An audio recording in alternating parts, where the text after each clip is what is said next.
29 maj 1453. Konstantinopoja, një ushtri e udhëhequr nga një 21 vjeçar, luftoi një betejë epike që ndryshoi rrjedhën e historisë, duke qarë muret e kryeqytetit bizantin, të cilat kishin qëndruar ndaj shumë sulmeve për shekuj me radhë. Çlirimi i Istanbulit.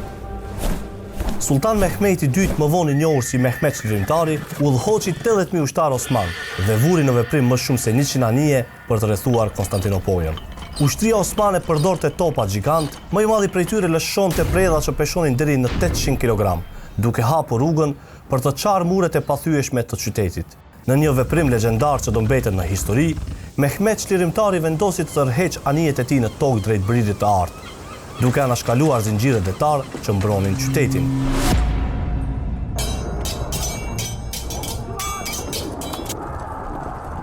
لتفتحن القسطنطينية فلنعم الأمير أميرها ولنعم الجيش ذلك الجيش.